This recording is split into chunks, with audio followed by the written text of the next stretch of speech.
आज जो हमारा टॉपिक है वो है होम्योस्टेसिस। होम्यो मीन ठीक है, तो इस डेफिनेशन की तरफ चलते हैं। Is a regulate internal variable necessary to sustain life survival. Is a regulates internal variables. इसका मतलब है जो हमारे जिस्म में वेरिएबल्स होती हैं, मतलब चेंजेस होती हैं, हमारी ब्लड पीएच में चेंजेस होती हैं, और उसके अलावा जो मेटाबॉलिज्म, हम जो न्यूट्रिएंट्स खाते हैं तो उसको मेटाबोलाइज होना पड़ता है हमारे सेल्स में। तो उसमें से जो अनवेंटेड मटेरियल्स निकलते हैं उसको मेंटेन रखने के लिए सेल उसको, जो अनवेंटेड मटेरियल्स होते हैं सेल उसको एक्सक्रिएट करता है। तो उसके बाद जो है मतलब अनवांटेड जो चीज़ें हैं वो किडनी के, मतलब वो ब्लड की तरफ जाती हैं और ब्लड उसको फ़िल्टर करती है किडनी के थ्रू, और किडनी उसको यूरिन के ट्रांसफर में कन्वर्ट कर देती हैं। तो इसका ये मतलब हुआ, जो भी चीज़ें हमारे जिस्म में अनवांटेड हैं और अननेसेसरेबल हैं, तो उसको मेंटेन रखने के लिए जो आम हमारे मतलब अंदर जो प्रोसेस होते हैं किसी चीज़ को मेंटेन रखने के लिए, तो उसको हम होम्योस्टेसिस कहते हैं।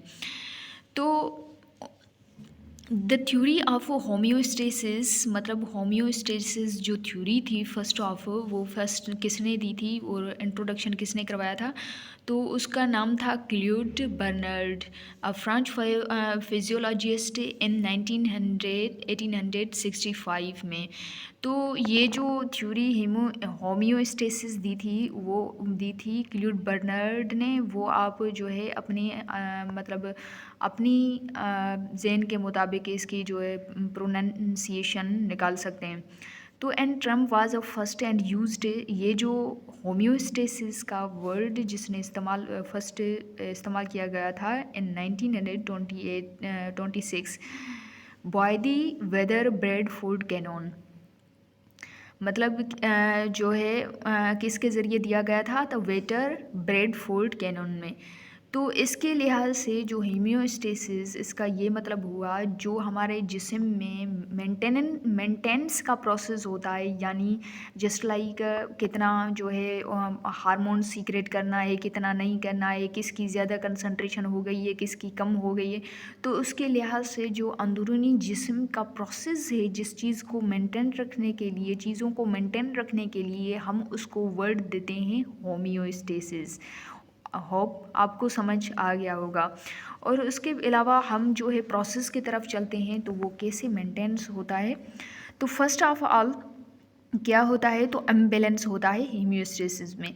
Just like sugar level increase हो गई, मिसाल हम लेते हैं, जस्ट लाइक हम ब्लड प्रेशर हाई हो गया या लो हो गया, ग्लूकोज लेवल हाई हो गई या लो हो गई। अब क्या होगा, ये वो क्रिएट होगा एक वो, उसके बाद वो जो रिसेप्टर हैं उसको रिसेप्ट करेंगे to change detect by the receptors. ये जो चेंजिंग सिस्टम हो गया, यानी कुछ भी हो गया, यानी ब्लड प्रेशर हाई हो गया तो वो रिसेप्टर उसको डिटेक्ट करेंगे, और उसके बाद रिसेप्टर जो है ट्रांसफ़र करेंगे, यानी इनपुट ये जो है वो ट्रांसफ़र करेंगे कंट्रोल सेंटर की तरफ, यानी information sent along a different pathway to this control centre. तो ये डिफरेंट प्रोसेस यानी डिफरेंट पाथवेज के से जो है ट्रांसफ़र होता है ये जो सिग्नल है, यानी स्टिमुलस।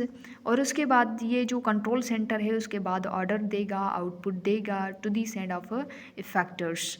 सो इफेक्टर क्या करेंगे, उसको रेगुलेट करेंगे, उसको मेंटेन करेंगे। जस्ट लाइक हम मिसाल लेते हैं हाई ब्लड प्रेशर का। तो हाई ब्लड प्रेशर में क्या होता है कि जो वेजल्स हैं, यानी ब्लड वेजल्स हैं, वो कंप्रेस्ड हो जाती हैं।